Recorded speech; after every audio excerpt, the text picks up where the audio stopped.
If you want to possess the skills of an elite ball striker, you have to be able to coordinate the movement of the club and body through impact and into the early stages of the follow-through. I got 4 key areas that are critical for you to understand, along with some exercises to help you get it right. Let's dig in. All right, for this lesson, we're going to talk about what I think is one of the most critical aspects to being able to play good golf, and that's understanding the key elements of a sound follow-through. Now, when you look at golfers on TV, of course, we can say that their swings look different in various segments, but I would say that from impact in the first stage of the follow-through, you'll find that most players, they look really similar. So if we can understand what they're doing, how they're doing it, you're going to be in a position to be able to improve the quality of your contact, your energy delivery to the golf ball, and also improve your directional component as well. So if we're talking about follow-through by definition, we could say that the follow-through is the point in the swing where both arms are reaching full extension. You know, on our backswing, this trail arm is folding at the elbow, we hinge our wrists, but we have to be able to expend or deliver that energy through the ball and into the turf. So at the point where the both arms are straight, that's where we're getting into what we would define as the follow-through. But of course, there's a lot more to it than that. So when I'm talking to my students here at the Academy, and we're talking about building an idea of what the follow-through looks like and feels like, I like to start with a little pushing of this 2x4 right across the carpet. The nice thing about the 2x4 is that it's got a little bit of weight to it. And as we start to push this board across the carpet, we can really see and feel some of these key ideas that we need to learn a little bit better, right? So in addition to having the arm straight, well, we want to meet the ball with our weight forward. Getting our weight forward helps us get the low point of the swing more forward, which helps us hit ball then turf. You know, so every good player, every low handicapper has got that relationship, ball then turf. The higher your handicap is, the more variable your low point is, and most high handicappers hit behind the ball quite a bit. So when I set up to this board, I'm going to put my weight firmly on my lead foot. I'm feeling like 80 to 90% forward, while the handle of the club is up off my lead heel. From here, as I start to push the board forward, notice that my arms are straight. They're at full extension at a point in the swing that we as coaches call shaft 45. So the club shaft is about 45 degrees to the ground from your perspective at home. The other thing that we see out of the follow-through is this trail shoulder. This trail shoulder is down. It's pointing down towards the ground as opposed to being level to the ground. And of course in golf, because the ball's on the ground, I start in a forward bend. My shoulders are moving in a circle around my spine, which is the axis. So naturally, my trail shoulder would be down.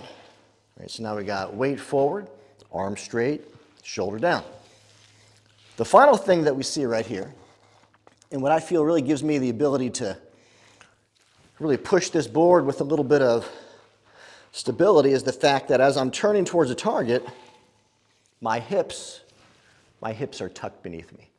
My belt buckle is rising a little bit. I have this relationship where my belt buckle is in front of or before the buttons on my shirt. So if we break that down into some keyword phrases, well, what do we got? We've got weight forward, arms straight, shoulder down, and hips tucked, right? And these phrases or these word combinations are an idea that I got from Andy Plummer and his Stack and Tilt program, because I feel like they've really done a great job of clearly defining what's happening, when, and why, and packaging it in a way that really makes it easy to describe to students, you know, here at the Academy. So I just want to give a little bit of props towards Andy and his program, because as a coach, you learn from great coaches, and I've learned from tons of coaches in my time. I've been teaching over 35 years, so you can imagine how many lessons I've had. You can imagine how many people I've gone to see and how many brains I've picked. And some of these follow-through phrases, these word combinations, these are things I learned from Andy.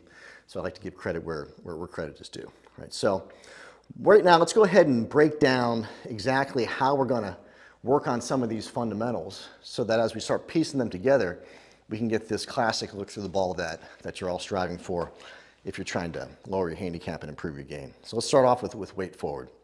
And I feel like the best way you can start learning how to get your weight forward, to get your low point forward, is to start off setting up with your weight in a forward position.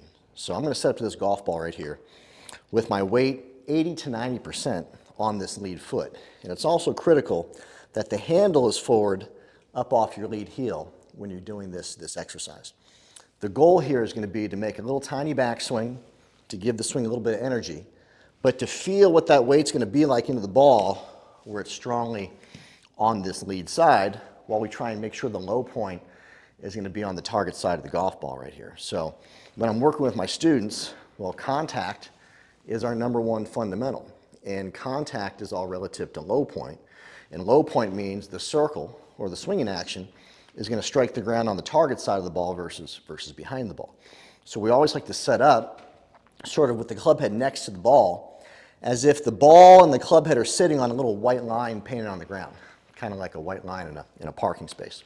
And if you take your setup with your weight forward and the handle forward, we're going to make just a little tiny backswing, but we're not going to shift our weight to the trail foot. We're just going to keep it up here.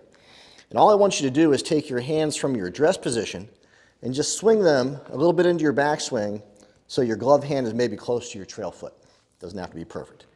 Now coming through with the weight forward, see if you can't get your arms to full extension and visually see if that club is brushing the grass here versus somewhere back here. So we got weight forward, we make a little rehearsal swing. There I'm brushing forward, my arms are straight, the club shaft's about 45 degrees to the ground. And I might just go ahead and hit a few little shots, no more than 10 to 20 yards in the air. This is all about learning the feeling of getting our weight forward through the strike. So 80 to 90 forward, handle forward off the lead heel, tiny backswing. There's the click of the ball. My arms are at full extension. That's what it feels like to have your weight forward. It's a great way to start any practice session, working on low point and feeling your weight on that lead leg. The second thing is getting our arms straight. And one key to getting your arms straight coming through is making sure that we are trying to close the gap between our arms through the impact zone. So when you look at a high handicap player, especially players that are hitting the ground way back here, launching the ball too high, we always see a separating of the elbows. Whereas with top players, we see that gap between the arms really shrinking through the ball, right? So I feel like I'm trying to take this gap between my elbows and shrink it, all the way into this arms to full extended position. So you can either think about just feeling some pressure between your elbows through the strike, still with these small backswings, or we can go ahead and get some kind of a training device. I've done other videos with this one right here. This is called the Connector from Sure Golf. It's got a little memory foam type construction. These little bars fit right across your forearms. You don't have to get this one. Just go online. You'll find a million of them out there. But if we can make some little swings here with the weight forward, little pressure between our elbows, brushing the grass on the target side of the ball into our shaft 45 position, that's going to be another way for me to start creating a feel through contact, right? That's going to be in line with an elite or a low handicap golfer, right? When you're getting your arms to full extension, there's a key component here, and that's going to be making sure that you understand the behavior of this trail wrist just a little bit. And a golfer that's releasing the club early, that's backing the shaft up as opposed to leaning the shaft forward, compressing the golf ball, this trail wrist is going to release a little bit too soon. So I feel like if you take a ball and put it right between your fingers like this, and you have this mentality like you're going to make a little throwing action towards the target. Notice how in the backswing, this trail elbow is going to naturally bend a little bit. Right? You don't have to know anything about golf to know that if you're going to throw a ball, your elbow's got to bend. And what the goal is here is to be able to try and feel like this wrist is cocked back a little bit, and then allow this elbow to expand as you get your hand or the wrist over top of your lead foot, but you keep this wrist bent back a little bit, right?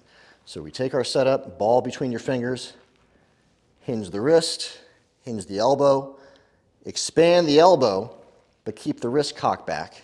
There's that trail arm at full extension. And you can see how as my wrist is cocked back, my palm is looking down versus looking up. And if my palm is looking down, well, then I know I'm going to be leaning the club shaft. If my palm is looking down while my hand is over top of my lead foot, well, I know that I'm delivering a little bit of compression to the ball because I'm reducing the loft into the back of the golf ball. So when we have golfers in here that really struggle, that hit the ground early, that launch the ball too high, well, they have the handle of the club too much in the middle of their body. This trail wrist has released too soon. So now the palm's looking up, the loft is looking up. We don't have any compression, we don't have any ball speed. We don't have that, high level sound behind the strike. So when I go in here with my board push, I totally recommend you just getting a 2x4 and practicing this at home in your garage or living room. I got my weight forward, I got the handle forward, I get both arms straight, but see how that trail wrist is cocked back, right? That's a key element here. And that's the thing that's going to make sure that we keep that club shaft in that shaft 45 condition. I'm keeping the loft off the face as I'm adding some length to my arms. Now, of course, you don't need a 2x4. If you want to work on this right now, you can just roll a few balls, along your carpet at home. It looks just like this. So weight forward, handle forward, arms straight, elbows squeezing together, trail wrist cocked back. All right, so weight forward, arms straight. We start with the weight forward drill, no weight shift in the backswing. We get these arms at full extension, a little pressure between the elbows. The bonus tip here was understanding that trail wrist has to stay more bent back as opposed to releasing. If I went back to the Sure Golf connector, here I go, a little pressure between my elbows, weight forward, handle forward, tiny backswing, and you can see how that trail wrist is still cocked back with the palm looking down. Now, of course, if my trail wrist is bent backwards, well, then my lead wrist is nice and flat. Right? And it doesn't matter who you're taking a golf lesson from, they should understand that when you get to the golf ball, the proper relationship is the lead wrist flat, the trail wrist bent, the weight forward with the hands moving more over top of your lead shoe. Right? So we got weight forward, arms straight. The next thing here is shoulder down. And I can't tell you how many people come in for lessons and they have a hard time with the low point of their swing, right, compression-wise. But they also sometimes have a hard time just making good contact with the golf ball because the radius of the circle is not consistently clipping the ground. So if you're hitting thin shots, if you're topping the ball, chances are you are changing the inclination of your spine, which is changing your axis of rotation. Right? So if I just turn to the camera this way, and I go, okay, I'm bent forward in golf, and now I'm going to make a little sidearm throw. Let's say I'm playing second base. Here comes the grounder, I pick it up, second base to first base. Can you see how this trail shoulder is staying well below the lead shoulder? So that's what I'm referring to when I say shoulder down. My trail shoulder is below the lead shoulder. So a couple things you could do. Number one, you can just put a club across your shoulders like this. Get into your golfing posture, lead shoulder under your chin in the backswing, trail shoulder replaces the lead shoulder into the follow through. And you can see not only is my trail shoulder below my lead shoulder, but my trail eye, my trail ear are lower than my lead eye and my lead ear. Right? So just making some little sidearm throws, shoulder down, club shaft across your shoulders, shoulder down. Right? That's a great way to start maintaining the inclination of your body to the turf, which is really critical for the circle being able to find the ground. So weight forward, arms straight, a little pressure between the elbows, trail wrist cocked back, and the shoulder is staying more down. Well, the final element here is what we called hips tucked, right? So in golf, we've got these terms flexion and extension. And if I'm bent forward, I'm in what we call a forward flex. If I am starting to stand up, I'm going from flexion to extension. And you can see how I'm taking my belt buckle and I'm pushing it out towards my toe line as I'm getting more vertical with my posture. Well, to create a powerful golf shot, I've got to follow through with these hips pushing forward and up where my hips are tucked beneath me. If you ever did a kettlebell swing in a gym, right, you are tucking your hips as you are swinging that kettlebell, right? And that lever action, that whipping effect, adds a lot of speed to the golf swing. So as I'm trying to get my hips tucked, again, you can see it here with the board push. As I'm trying to get my hips tucked, I'm trying to make sure that my belt line is before my buttons. My belt line is closer to the target than the buttons of my shirt.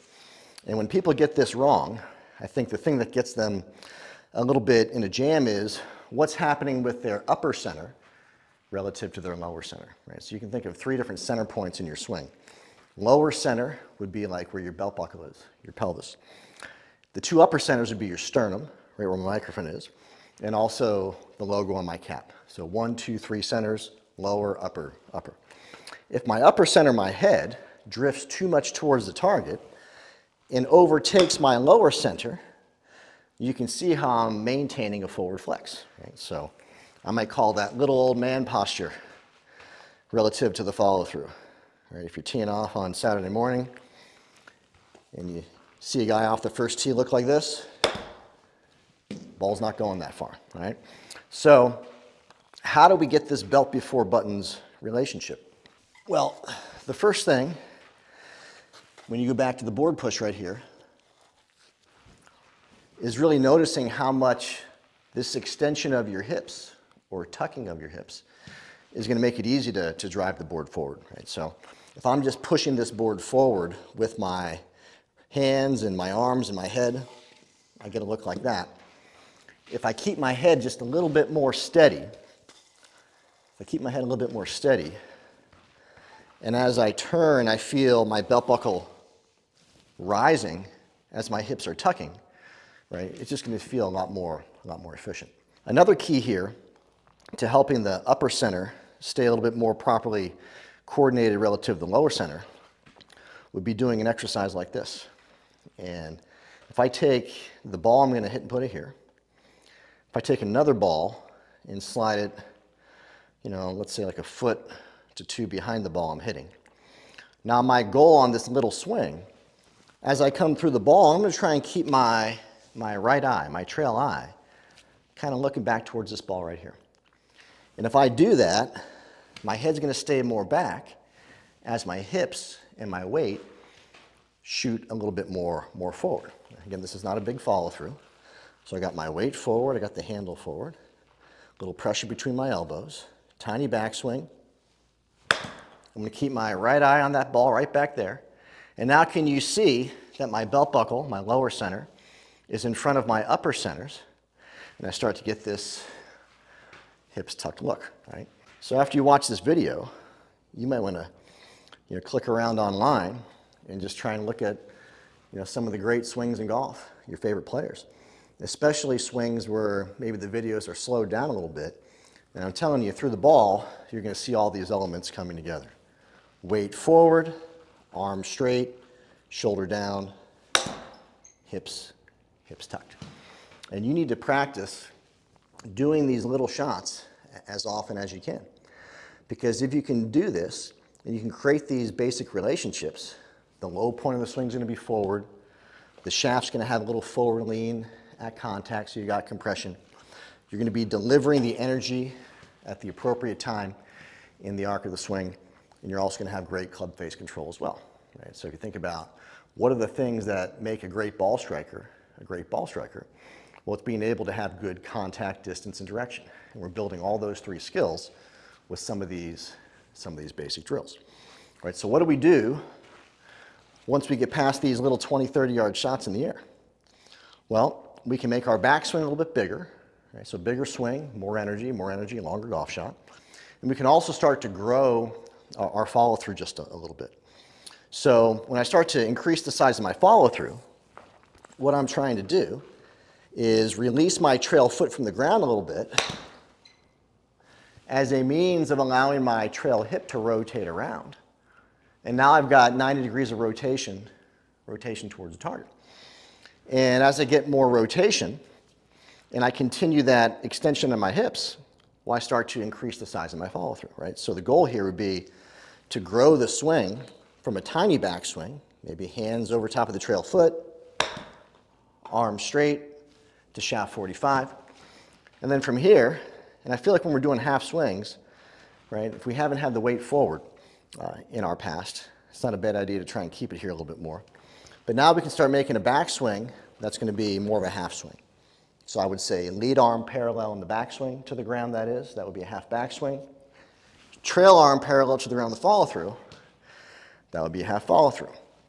So here I go. I got my weight forward, got the handle forward, half backswing, half follow through, and I'm building all these elements. And as I go to that half follow through, all I've done is release my back heel, which allowed my hips to come around a little bit more. Got these legs squeezed together, a little pressure between the thighs, but I still have all these same elements in play. Weight forward during the strike, arms straight, all the way halfway through, shoulder down towards the ground, and of course my hips are tucked beneath me. And again, these are things you see out of all great ball strikers. Right now you're probably wondering, why do I have a cup on the ground here?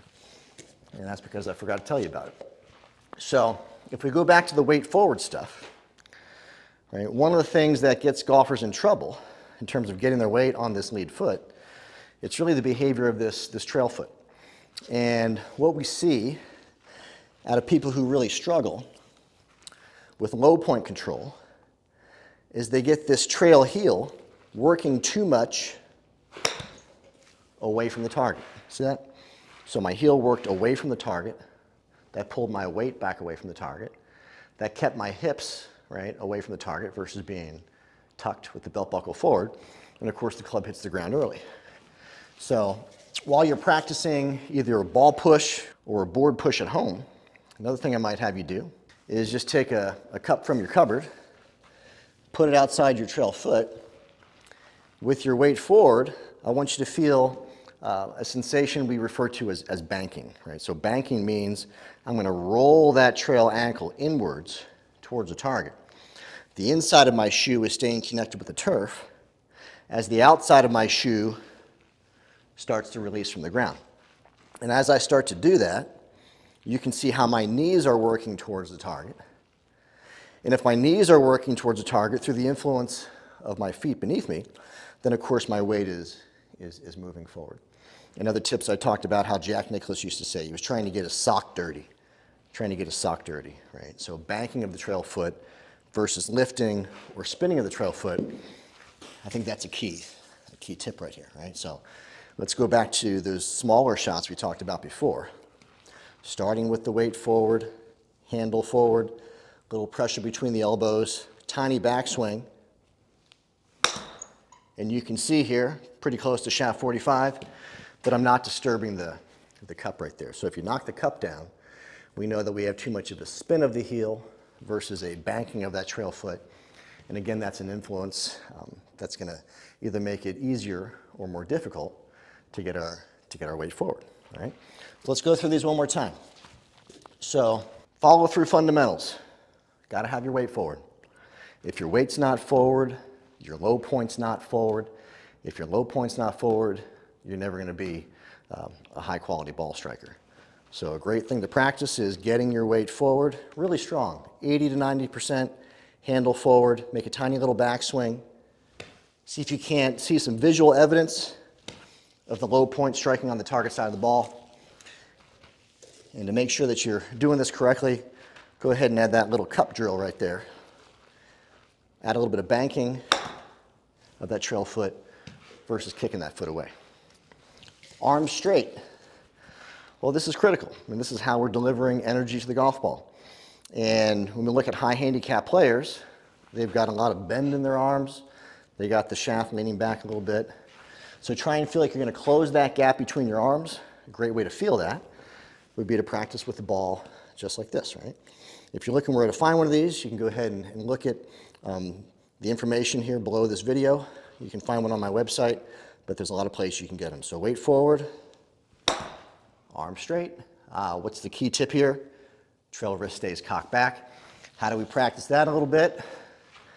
Well, I think a great way is to just put a ball in your trail hand here, pretend like you're making a little throwing action, get that trail arm extending, but see how my wrist is staying cocked back, my palm is looking down. Shoulder down.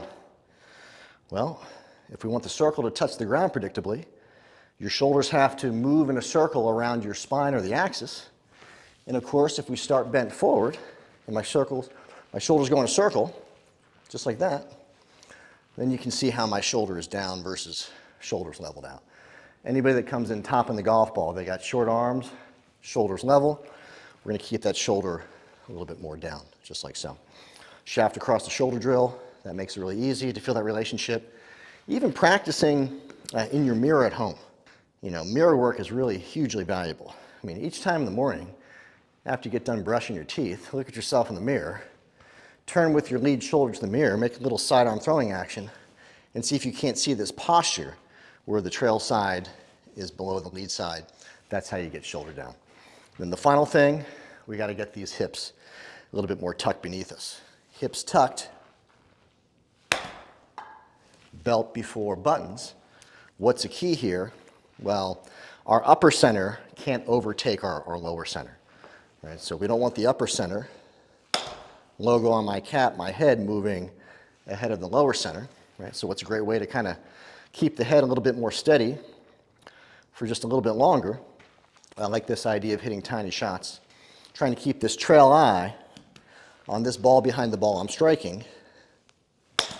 It'll look just like that. And of course, once you can get these alignments looking correct, and put them on video, that's going to be important here, go ahead and start making the swing a little bit bigger. Right? So instead of having your hands over your trail foot, practice half swings. Half swings are possibly the best way that you can start really mapping out the movement of the club and your body through time and space, start creating better contact. If you nail the half swing, the full swing is not a big adjustment from that. So here's a half back swing, and here's a half follow through. How do I get to the half follow through? I got to release this heel. That brings the trail hip around. I still have all of these relationships intact. Weight forward, arm straight, shoulder down, hips tucked. If you can do all of these things with one coordinated motion, right, you can count yourself one step closer to being a really good ball striker. And that's what we're all looking for, trying to improve. Right? So I know we talked about a lot of stuff here, but if you can just learn these basic things, practice them at home, get a little bit more detailed, focused, and oriented, put yourself on video, you're going to start seeing a look through the ball that looks a lot more like what you see on TV. And that's what you're trying to do. If you can do that, you've got better contact, better energy delivery, better loft and directional control. And that's what great ball striking is all about. All right, so thanks so much for joining me today. Been really having a good time making these videos for you. There's a lot more to come. If you enjoyed what we got going on here, do me a favor, subscribe to the channel, give us a like, leave those comments below. Until next time, best of luck with your game.